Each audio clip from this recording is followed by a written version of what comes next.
하나님 말씀 봉독합니다. 마태복음 9장 18절에서부터 26절까지 교독합니다. 예수께서 이 말씀을 하실 때 한 관리가 와서 절하며 이르되 내 딸이 방금 죽었사오나 오셔서 그 몸에 손을 얹어 주소서 그러면 살아나겠나이다 하니 예수께서 일어나 따라가시매 제자들도 가더니 12해 동안이나 혈루증으로 앓는 여자가 예수의 뒤로 와서 그 겉옷가를 만지니 이는 제 마음에 그 겉옷만 만져도 구원을 받겠다 하니라. 예수께서 돌이켜 그를 보시며 이르시되 딸아 안심하라 내 믿음이 너를 구원하였다 하시니 여자가 그 즉시 구원을 받으니라. 예수께서 그 관리의 집에 가사 피리 부는 자들과 떠드는 무리를 보시고 이르시되 물러가라 이 소녀가 죽은 것이 아니라 잔다 하시니 그들이 비웃더라. 무리를 내보낸 후에 예수께서 들어가사 소녀의 손을 잡으심에 일어나는지라. 그 소문이 그 온 땅에 퍼지더라. 아멘. 아멘. 자, 오늘 말씀 증할 목사님 김신영 목사님 박수로 환영합니다.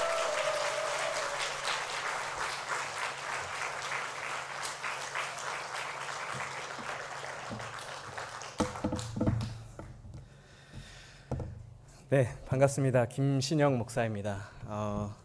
감독님께서 1부 때도 그러셨는데 이제 제가 사실은 30대가 끝났습니다. 그래서 이제 막 40세가 됐고요. 네, 그리고 신께 영광을 올려드리는 삶 살고자 노력하는 김신영 목사라고 합니다.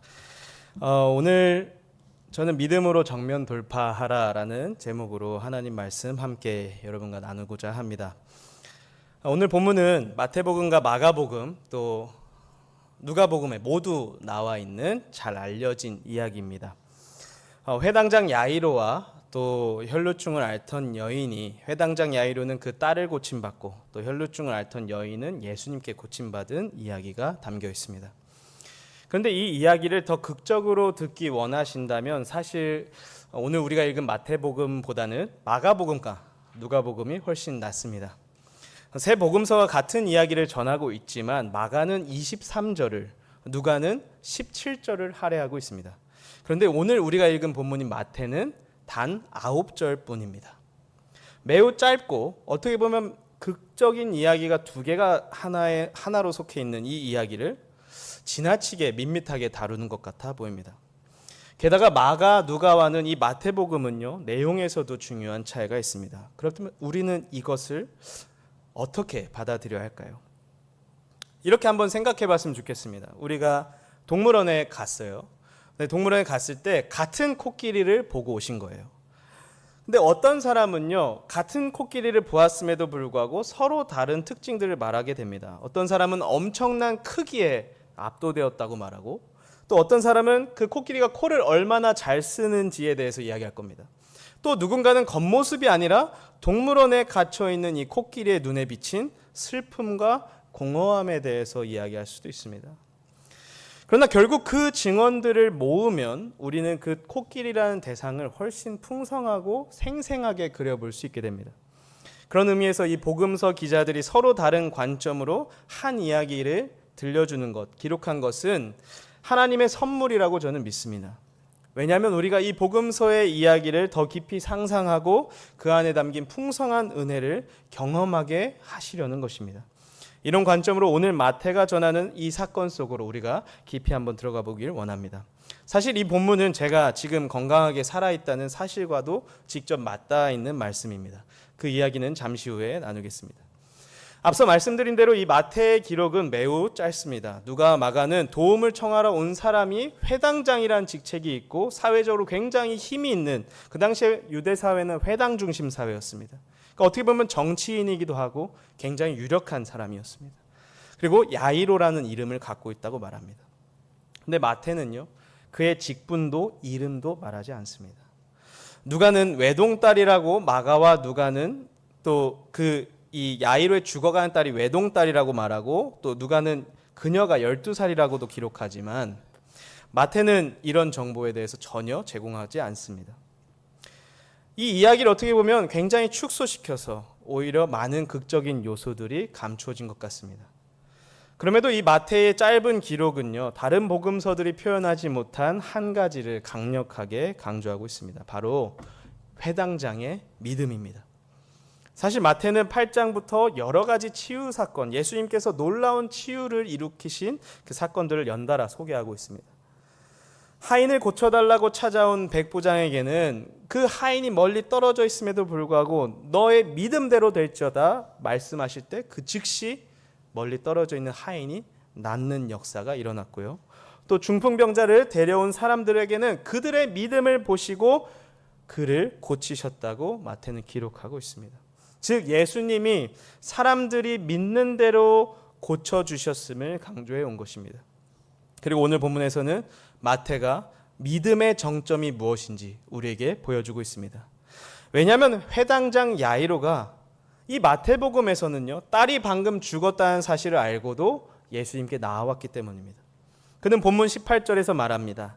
내 딸이 방금 죽었사오나 주님 오셔서 그 죽은 딸 몸에 손을 얹어주소서. 그러면 살아나겠나이다. 아멘. 저는 이 고백의 한 단어에 사로잡혔습니다. 오셔서. 주님 오셔서. 야이로는 그의 딸이 죽었음을 보았습니다. 그런데 그는 주님께 찾아와 주님 오셔서 내 죽은 딸을 살려달라고 말합니다.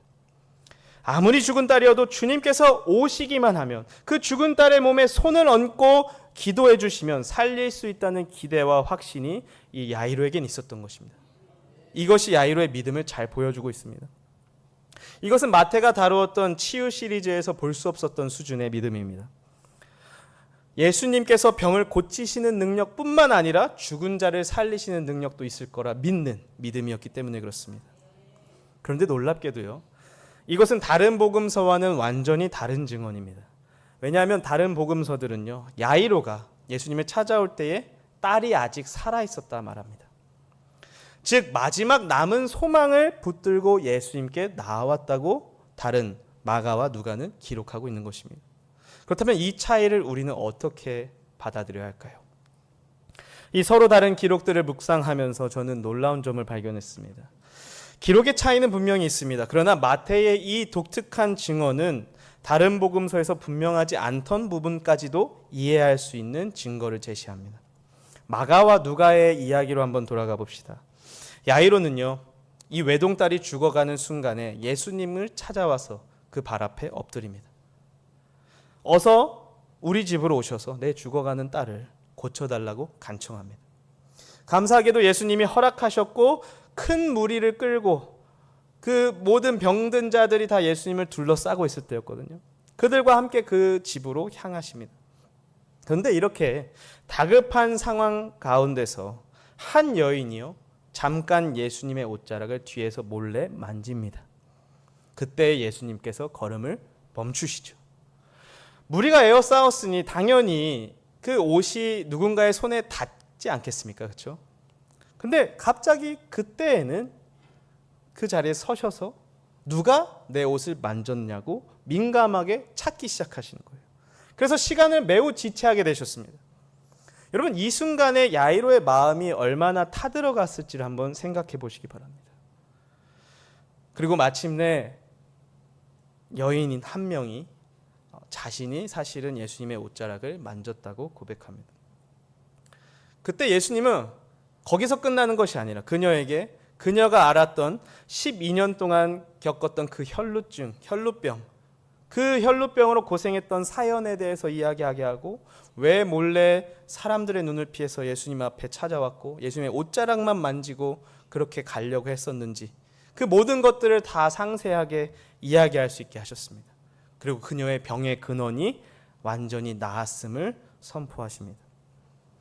이 여인의 이야기가 끝나기까지 얼마나 걸렸을까요?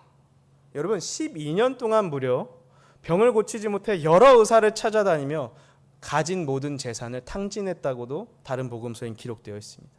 그렇다면 그 여인의 삶의 간증은 결코 짧지 않았을 겁니다. 이런 상황에서 딸이 죽어가고 있는 이 야이로의 마음속에 무엇이 오갔을까요? 그 여인의 이야기가 귀에 들어왔을까요? 아닐 겁니다. 저 같았으면요, 힘 있는 야이로 입장에서 그 여인을 노려봤을 것 같아요.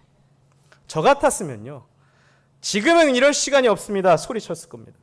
저 같았으면요, 이제 고쳤으면 되니까 이제 그 여인의 입을 막으시오, 그렇게 명령했을지도 모릅니다.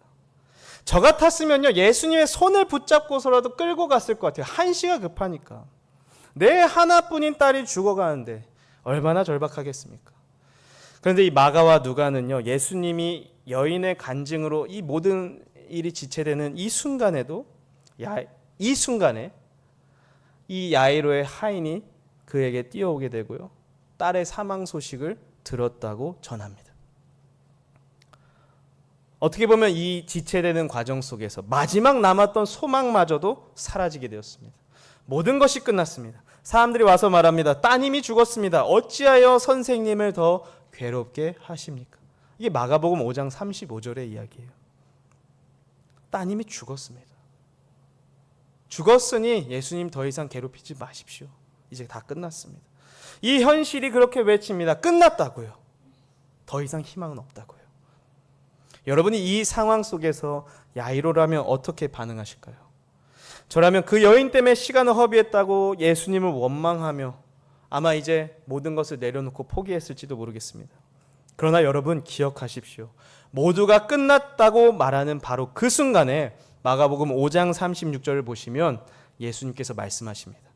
두려워하지 말고 믿기만 하라. 아멘. 그리하면 딸이 구원을 얻으리라. 그리고 놀랍게도 야이로는 이 말을 듣고요, 아무 말도 하지 않습니다. 분노하지도 않았고요, 울부짖지도 않습니다. 그 말씀을 그저 조용히 따르는 것처럼 보입니다. 이 당시의 조문객들이 이미 현장에 도착하니까 이미 장례식을 치르고 있었어요.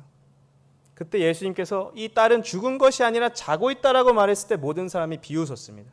그러나 야이로는 비웃지 않았습니다. 야이로는 묵묵히 주님의 말씀을 듣고 있었습니다. 저는 오늘 마태의 본문을 읽기 전까지 저는 이 장면을 사실 이해할 수가 없었습니다. 그토록 큰 권력을 또 권위를 가진 야이로가 어떻게 보면 혈루증, 당시 정결법에 의하면요, 여인이나 누구든지 피를 흘리는 사람들이 있으면 격리되어야 됐습니다. 사회로부터 격리되어 있어요. 왜냐하면 그 여인과 접촉을 하거나 같은 공간에 있다 보면 정결법을 위반하는 게 돼서 성전에 제사를 드리러 갈 수가 없었습니다. 그래서 하루 동안은 부정하다 여겨졌고요, 멀쩡한 사람도 정결 의식을 행해야, 씻고 목욕을 하고 행해야 그 다음 날에 성전으로 들어갈 수 있었습니다. 그런 불편함이 따르다 보니까 사회로부터는 격리될 수밖에 없었어요. 그런데 이 부정하다고 여겨지던 이 여인 때문에 지금 야이로의 딸은 지체되었고 결국 죽게 되었습니다. 근데 어떻게 이 힘 있는 사람이 한마디도 하지 않을 수 있을까? 어떻게 그 절망적인 상황에서 여전히 소망을 가질 수 있을까? 저는 도무지 이해가 가지 않았습니다. 그러나 마태는 그가 어떻게 이 절망적인 상황에서도, 이 현실 앞에서도 평정심을 잃지 않고 그 소망과 희망을 붙들고 있었는지 우리에게 밝혀주고 있습니다. 이미 우리가 앞서 들었던 것 같이 야이로는 예수님이 병자를 고치실 뿐 아니라 죽은 자도 그 몸에 손만 얹으시면 살리실 수 있다고 믿었기 때문입니다. 애초에 이 야이로의 믿음은 다른 거예요. 내 딸이 죽어도 살릴 수 있다는 믿음이 있는 거예요. 아멘. 그는 예수님의 능력, 특별히 그분의 손길의 능력을 믿었습니다. 주님이 손만 얹어주셔도 죽은 내 딸이 살아나겠나이다. 그리고 지금 그 믿음대로 이루어지는 것을 보았습니다. 이 혈루증으로 고통받던 여인이 예수님의 옷자락만 잡았는데도 나은 거예요. 그런 그가, 그 믿음의 야이로가 여인의 고질병이 낫는 것, 그 불치병이 낫는 것을 눈앞에서 목격했으니 그 기대와 소망은 더욱 커져갔을 것입니다. 즉 절망 속에서도 전능하신 주님의 존재와 능력이 야이로에게 희망이 된 것입니다. 현실을 뛰어넘어 절망에서도 희망을 기대하는 것, 그것이 바로 마태복음이 우리 이 본문을 통해 우리에게 가르치고자 했던 믿음인 줄 믿습니다.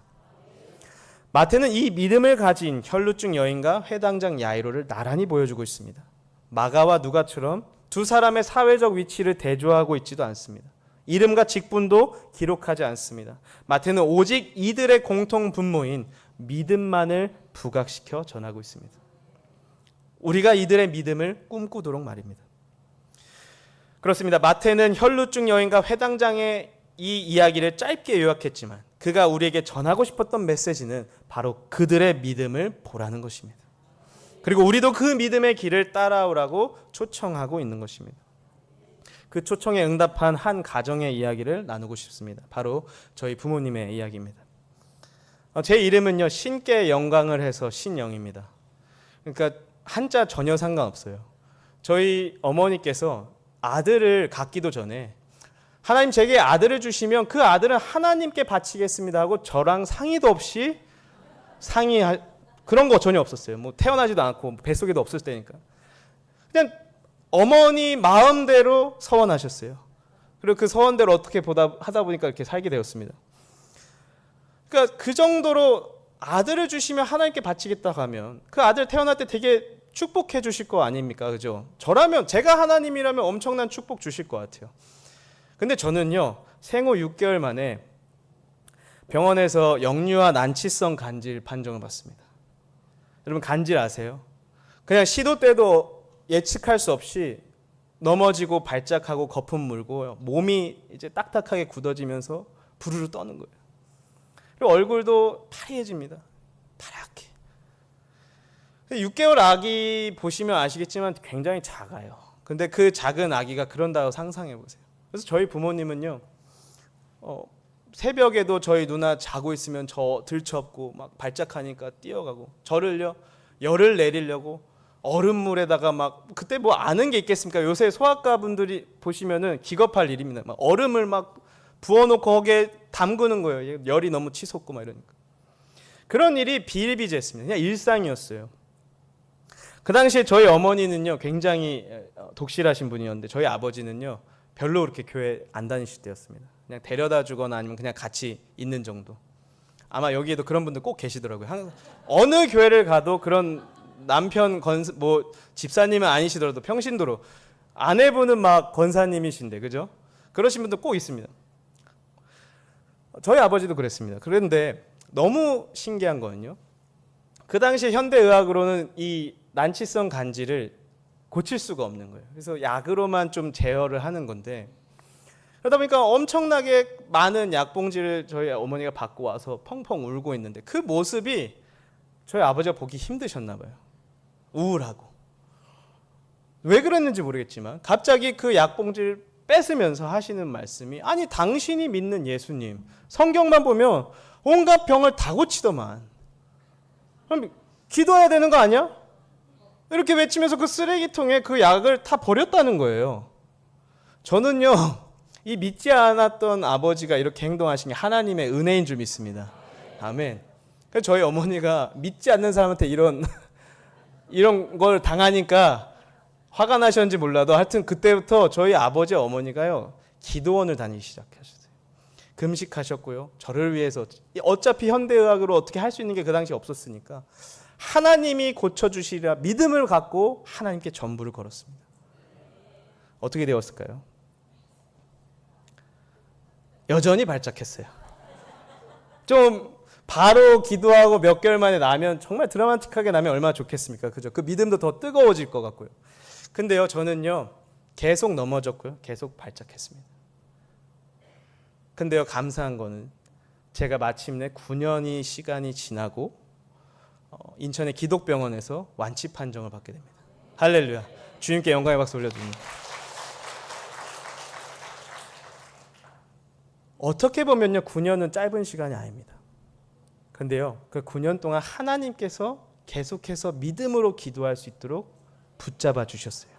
저희 어머니와 아버지의 노력이 아니라요, 주님이 붙잡아 주셨어요. 왜냐, 기도할 때부터 점차 물론 처음에는 계속해서 발작했지만 그 시간이 길어지면 길어질수록 제 빈도가 갑자기 줄어들기 시작하는 거예요. 1년에 2번, 1번 줄어들더니 완치되게 된 겁니다.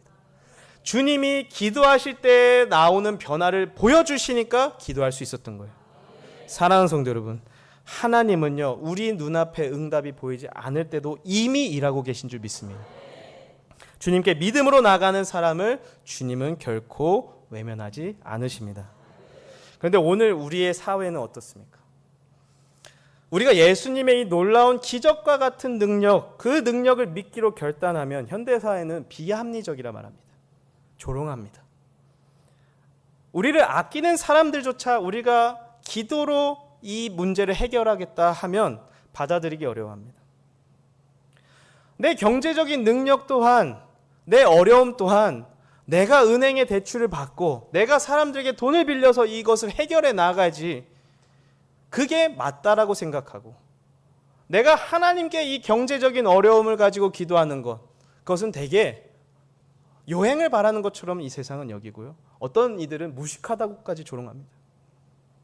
내 아이의 아픈 것, 내 아이의 미래, 내 삶의 앞으로의 문제들, 모든 삶의 문제들, 하나님께 바치고 기도하는 것, 하나님께 의지하는 것, 그것을 매우 불합리하다 여깁니다. 세상은요, 숫자를 말합니다. 확률을 말합니다. 그리고 우리를 낙심하게 합니다. 확률적으로 불가능하다고. 심지어 그리스도인들도 마찬가지예요. 내가 믿는 만큼만 주님을 믿습니다. 여러분이 믿는 예수님의 능력은 어디까지입니까? 우리는요, 이 문제, 내 이 경제적인 문제, 내 자식의 문제, 내 건강의 문제, 이거는 내가 관리하고 내가 노력해야 된다고 생각합니다. 그렇게 생각하기 때문에 주님께 사실은 더 극적인 기도가 나오지 않는 것 같아요. 내 테두리 안에, 내 믿음의 테두리 영역 안에 하나님을 가둬놓고 제한을 거는 겁니다. 하나님의 기적을 말하면요, 교회에서도 못 받아들일 때가 있고요, 세상은 더더욱 조롱까지 합니다. 이런 세상에서 하나님의 전능하심을 믿는다는 것은 참으로 어렵습니다. 확률을 들먹이는 이 세상에서 합리적인 조언과 무시에 우리는 낙담하게 됩니다. 그러나 오늘 주님께서는 저와 여러분에게 이렇게 말씀하십니다. 두려워하지 말고 믿기만 하라. 아멘. 주님께서 우리에게 말씀하시는 것입니다. 사랑하는 성도 여러분, 두려워하지 말고 믿기만 하십시오. 낙심하지 마십시오. 믿기만 하시기 바랍니다. 그렇다면 우리는 어떻게 이 세상의 소리가 아닌 주님의 이 믿기만 하여라 라는 말씀을 귀 기울일 수 있을까요? 요즘 헤드폰에는요, 이어폰도 그렇고요, 노이즈 캔슬링이라는 기능이 있습니다. 바깥 소음들은 걸러내고요, 우리가 듣고 싶은 음악만 듣게 해주는 거예요. 우리의 믿음에도요, 이런 노이즈 캔슬링이 필요합니다. 기도한다고 뭐가 달라지냐는 그 소리로부터 멀어지시기 바랍니다. 이제 그만 현실을 직시하라는 소리로부터 멀어지시기 바랍니다. 하나님이 계시다면 왜 네가 아직도 그 자리냐라는 그 속삭임과 그 조롱으로부터 떨어지시기 바랍니다. 주님을 작게 만들고 무시하는 모든 소리로부터 멀어지십시오. 그리고 단 하나의 음성의 주파수를 맞추십시오. 두려워하지 말라. 믿기만 하라. 아멘. 그 믿음의 간절함으로 주님을 찾으시기 바랍니다. 기도는요, 우리가 하나님을 만지는 순간입니다. 그리고 하나님의 말씀은요, 보좌에서 일어나 우리와 함께 걸어가시는 주님을 만나게 하십니다. 믿음과 기대를 가지고 하나님을 찾는 이들에게 주님은 치유를 베푸셨습니다. 몰래 옷자락만 만질 수밖에 없었던 그 여인도 고쳐주셨습니다. 그 여인의 병만 고치신 것이 아닙니다. 정결법에 따라 하열이 있는 여인은 아까 말씀드린 것처럼 사회로부터 격리되어야 했습니다. 사랑하는 가족과 떨어져 지내야 됐습니다. 모든 내 친구들을 멀리 떠나보내야 됐습니다. 무려 12년이나 이 혈루증 때문에 지독한 외로움 속에 고통받았던 것입니다. 그러나 그 고통받았던 여인에게 주님은 22절에서 그녀를 딸아, 딸아, 내 딸아, 그렇게 부르셨습니다. 딸이라 그녀를 부르시며 그녀의 외로움과 상처를 어루만져 주신 것입니다. 그리고 몰래 다가왔던 그녀가 다시 사람들 앞에 서서 입을 열 용기의 기회도 주셨습니다. 예수님은 치유가 필요한 모든 사람을 오늘 이 믿음의 여정에 초대하시길 원하십니다. 그리고 그 여인의 육신의 고통과 질병을 고치신 것뿐만 아니라 그 영혼의 상처와 그 내면의 모든 상처까지도 치유하신 것처럼 여러분의 영혼육의 모든 삶의 문제와 여러분의 아픔과 고통을 치유하시는 주님이신 줄 믿습니다. 제가 보기에는요, 이렇게 지금 미국 가서 맨날 막 짜고 기름지고 이런 것만 먹다 보니까 되게 퉁퉁해졌어요. 근데 저는요, 여러분 믿겨지지 않으시겠지만 제가 농구를 되게 잘합니다. 좋아해요. 그리고 농구로 메달도 땄었어요. 안 믿어지시죠? 그러니까 하는 거예요. 믿어질 만한 외모는 하지 않아요. 여러분 농구를 하다 보면요, 모두가 멀리서 3점 슛을 노리는 게 사실 좋죠. 왜냐? 모든 슛은 다 2점인데요. 3점 라인 제일 먼 어떻게 보면 가장 먼 라인에서 슛을 넣어서 넣으면요 3점입니다. 그러면 엄청 이득이잖아요. 그러다 보니까 모든 사람들이 사실 3점 슛만 노리면 좋을 텐데, 모든 사람이 3점 슛만 노리면요 그 슛을 던질 만한 기회와 공간이 나오지 않아요. 왜냐? 수비수들이 다 한 사람 한 사람에게 슛도 못하게 달라붙어 있으면 되거든요. 그래서 누군가는요 골대를 향해 드리블하며 빠른 속도로 돌파해야 합니다. 그러면 수비수들이 이 돌파하는 선수를 막기 위해 쏠리게 되면서 그 3점 라인 바깥에 있는 선수에게 기회가 찾아오는 거예요. 저는요, 여러분이 믿음으로 인생의 문제들을 돌파해 나아가는 사람 되시기를 바랍니다. 하나님의 능력을 믿으며 이 세상의 의심과 소음과는 거리를 두고 살아갈 때에 하나님의 능력과 은혜와 위로를 여러분의 삶에서 먼저 가장 강력하게 경험하게 되실 것입니다. 그리고 그렇게 믿음의 길을 돌파하며 나아가는 여러분의 그 도전을 바라보며 여러분의 가족과 자녀, 친구, 이웃들이 하나님의 놀라운 은혜와 전능하심을 맛보는 기회가 열리게 될 줄 믿습니다.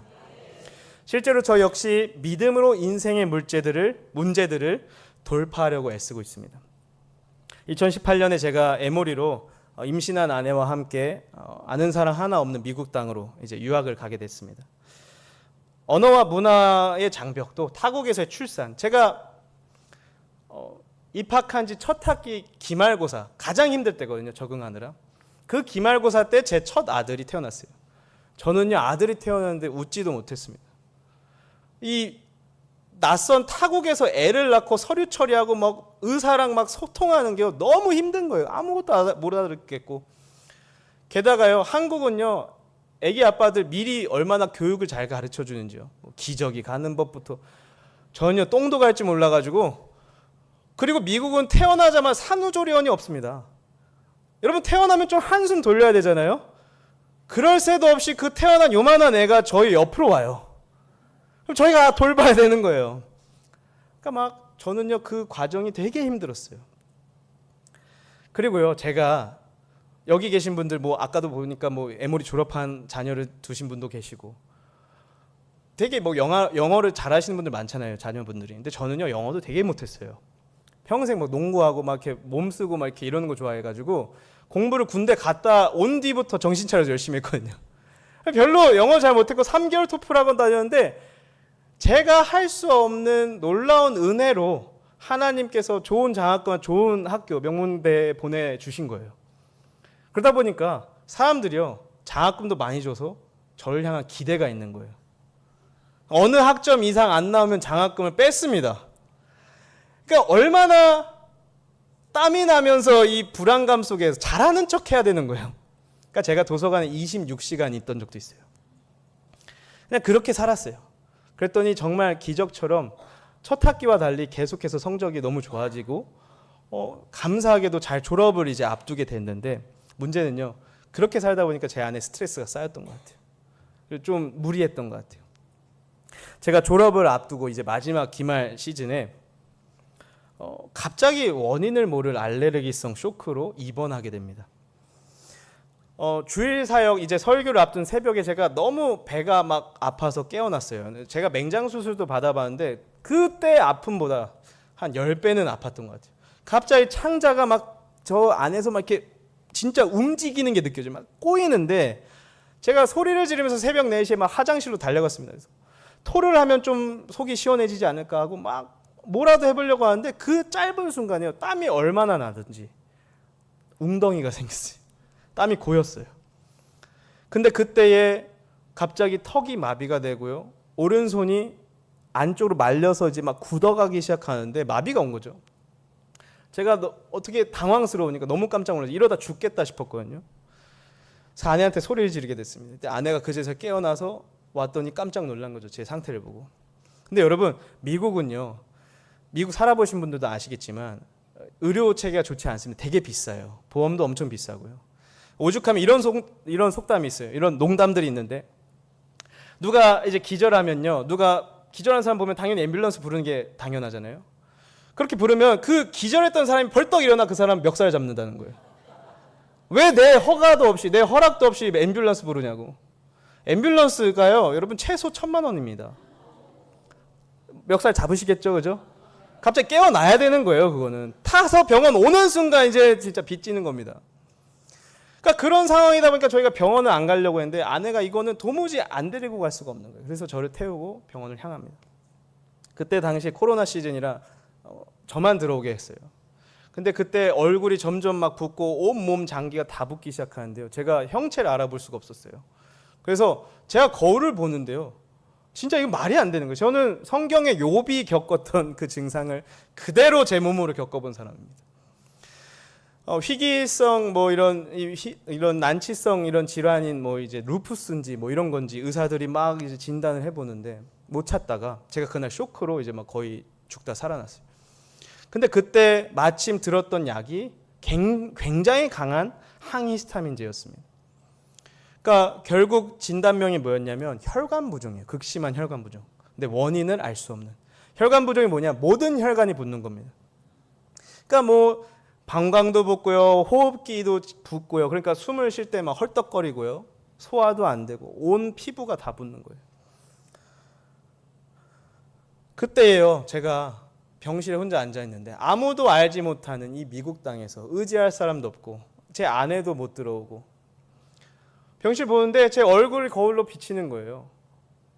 알아볼 수도 없고요. 얼굴이 이만해졌고 뭐 눈도 뜰 수가 없어요 거의. 그래서 속상하더라고요. 그리고 심지어 제 인생에 처음으로 설교를 펑크낸 날입니다. 실려가 버리는 바람에. 제가 그때 청년부 사역 때 항상 외치던 게 있어요. 전능하신 하나님을 믿고 경험하는 청년부가 되자. 근데요 그렇게 외쳤던 이 담당 목사가 병에 넘어져 가지고요 하나님 치유도 못 받고 이렇게 설교도 펑크내고 병실에 갇혀 있는 모습이 너무 비참한 거예요. 그래서 하나님께 제가 그러면 안 되는데 따지듯이 막 기도했어요. 아니 어떻게 이렇게 저한테 이런 병을 허락하시냐. 근데 주님이 그때 제게 말씀하시기를 너 왜 너 힘으로 유학생활을 감당하려 하냐라는 마음을 주시는 거예요. 너 정말 나 의지하고 있는 거 맞니? 그때 제가 너무 큰 반성을 했어요. 제 나름은 도서관 가서 항상 기도하고 한다고 했지만 저도 모르게 제 열심이 항상 앞섰던 거예요. 감사하게도요. 그래도 한 달 만에 붓기도 이제 점차 가라앉고 남들의 일반적인 항히스타민제보다 한 8배씩 강한 약 먹으니까 이제 좀 붓기가 가라앉았어요. 그리고 졸업식도 은혜로 잘 감당할 수 있었습니다. 근데요. 그 졸업식이 끝나고 몇 주 안 지나서 갑자기 이 병이 재발하는 거예요. 부랴부랴 그 약을 병원에서 받았던 약을 다시 막 먹기 시작하는데 전혀 반응이 없는 거예요.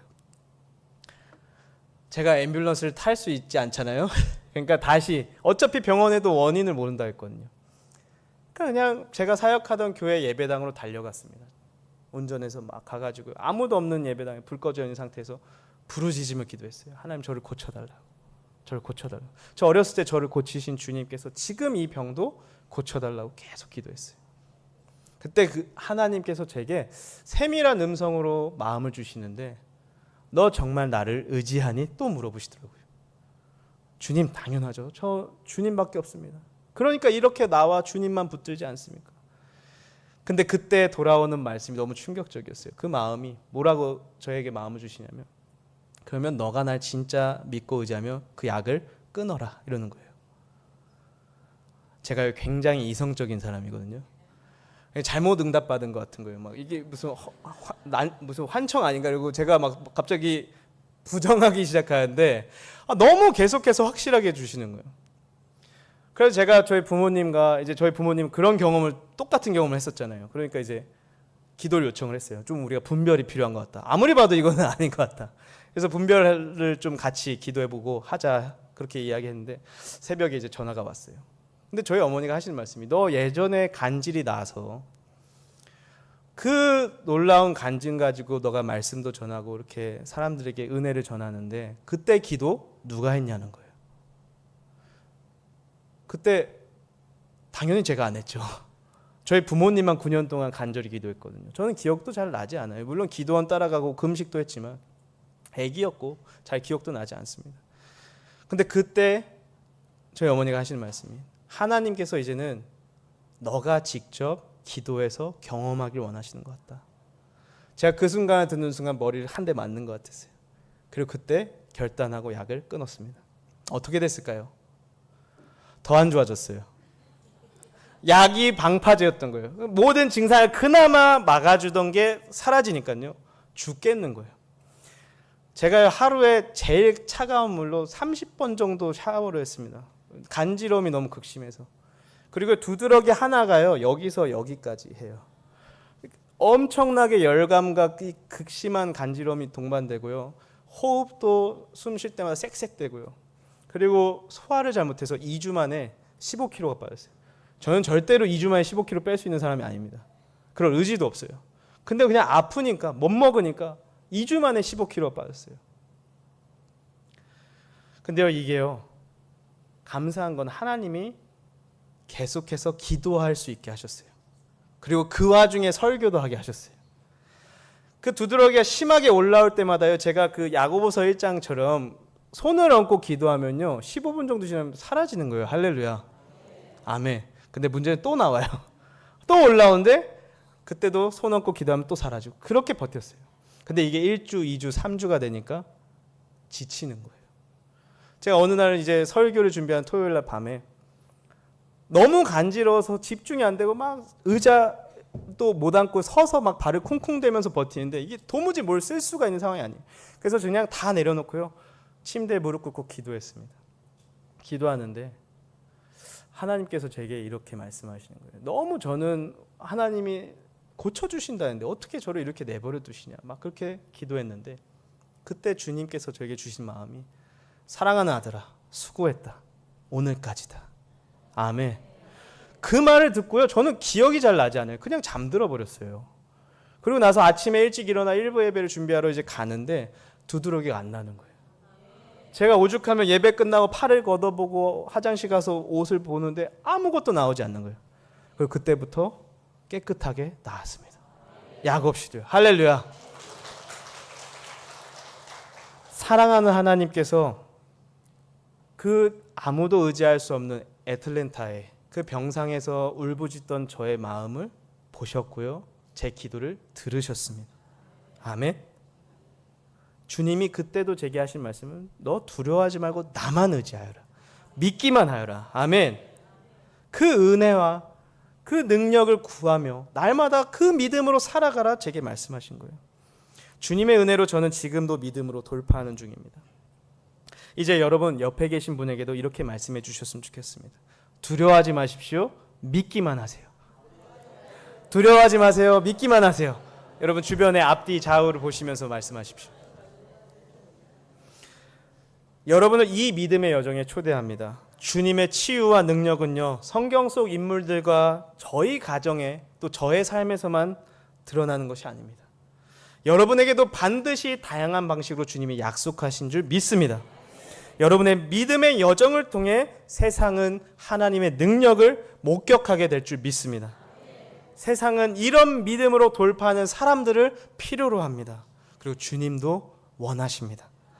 하나님은 능력의 하나님이시라는 믿음, 하나님은 문제를 이겨낼 힘을 주시는 하나님이시라는 믿음, 하나님은 우는 자를 내버려 두시는 것이 아니라 안아 위로하시는 하나님이라는 믿음, 하나님은 사랑하는 이를 잃은 자에게 천국에 대한 확신과 또 그 천국에서 다시 만날 그날을 약속하시는 하나님이시라는 믿음이 우리 안에 있길 원하십니다. 그리고 그 믿음의 사람들을 필요로 하십니다. 그 믿음으로 정면 돌파하시는 저와 여러분 되시기를 주님의 이름으로 축복합니다. 그렇게 믿음으로 돌파하는 여러분의 삶에 주님께서 함께 걸어가고 계십니다. 주님이 일하십니다. 그리고 말씀하십니다. 두려워하지 말고 믿기만 하여라. 아멘. 기도하시겠습니다. 사랑이 많으시고 자비로우신 하나님, 오늘 이 말씀을 우리에게 주셨으니 이 말씀처럼 죽은 자도 그 손을 얹기만 하면 살리신다는 믿음과 그 절망 속에서도 희망을 갖고 주님께로 나아온 야이로처럼, 또 그분과 아무것도 하지 않고 그저 그분의 옷만 만져도, 그 옷자락만 만져도 내 12년 동안 앓았던 병이 나을 거라 기대했던 이 여인처럼 우리가 믿음으로 주님을 붙들 때에 주님은 응답하시고 역사하여 주시옵소서. 두려워하지 말고 믿기만 하여라. 그 믿음에 응답하시는 주님, 그 은혜를 날마다 경험하게 하여 주시옵소서. 예수 그리스도의 이름으로 기도합니다. 아멘. 여기에 모인 우리 주의 은총 받은 자여, 주께서 이 자리에 함께 계심을 믿노라. 언제나 주님만을 찬양하며 따라가리니 시험을 당할 때도 함께 계심을 이 믿음도 굳세라. 이 믿음도 주가 지켜주신다. 주가 지켜주신 어두운 밤에도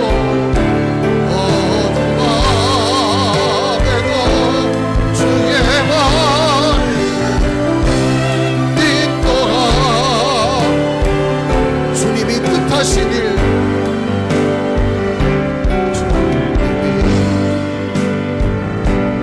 헤아리기 어렵더라도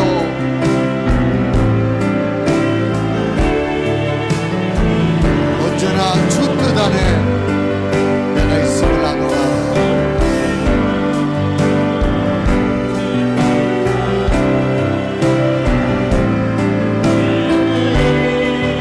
사랑과 말씀들이 나를 더욱 새롭게 하는 사랑과 말씀들이 나를 더욱 새롭게, 때로는 넘어져도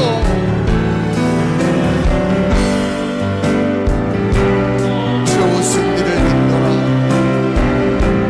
주의 승리를 이 믿음도 굳세라. 이 믿음도 주가 지켜주신다. 주가 지켜주신 어두운 밤에도 주의 밝은 길 인도하여 주. 우리 다 같이 두 눈을 감으시고 두 손을 가슴에 대볼까요? 오늘 여러분 가슴에 던져진 말씀 어떤 말씀인가요? 김신영 목사님에게 함께 하셨던 하나님, 오늘 여러분의 하나님이심을 믿으시길 바랍니다. 하나님은 살아계신 분입니다. 오늘 여러분 어떤 아픔과 눈물과 외로움과 슬픔과 절망을 가져왔다 할지라도 하나님은 여러분과 함께 하십니다. 여러분 마음 깊은 곳에 여러분만 알고 있는 그 어떤 눈물도 닦아주시고 어떤 절망도 하나님은 새로운 길을 주실 줄로 믿습니다. 하나님, 김 목사님에게 주신 역사적인 하나님 내게도 주실 줄로 믿습니다. 주님은 나와 함께 계십니다. 이 믿음 붙들게 하여 주옵소서. 믿음으로 도전하게 하여 주옵시고 믿음으로 돌파하게 하여 주옵시고 살아계신 하나님, 오늘도 내 눈물과 걱정과 좌절과 절망을 이기게 하여 주옵소서. 새 힘을 주시옵소서. 오늘 말씀을 내가 들었사오니 이 말씀 붙들고 도전하는 믿음 되게 하여 주옵시고 낙심하지 않기 원합니다. 나 혼자 살아가는 것 아니고 주님이 나와 함께함을 믿습니다. 우리 우리 가정이 함께 하신 하나님, 우리 자녀들에게 함께 하신 하나님, 내 기도 제목이 함께 하신 하나님, 이 시간도 기도 제목 가져와서 우리 주의 성령께서 이 시간 우리 기도 가운데 응답하여 주옵소서. 우리 간절히 고백하며 주님 나와 함께함을 믿습니다. 간절히 고백하며 기도드립니다. 살아계신 하나님, 이 시간도 주 앞에 기도합니다. 내 마음의 아픔과 슬픔과 두려움을 만져주신다. 이 시간도 내 속에 임하여 주시옵소서. 하나님의 거룩한 힘을 세우시고 만져주시고 하나님의 사랑으로 함께할 수 있어. 오 살아계신 하나님, 오 성령님, 내 마음을 만지시고 인도하시고 하나님의 사랑으로 채워주고 원하고 하나님의 영으로 인도하기 원하고 주여 이 시간도 우리 기도 가운데 응답하시고 내 아픔의 눈물마저도 닦아주시고 하나님의 살아계신 놀라운 기적을 보고 오 살아계신 오 성령 하나님 인도하여 주옵소서.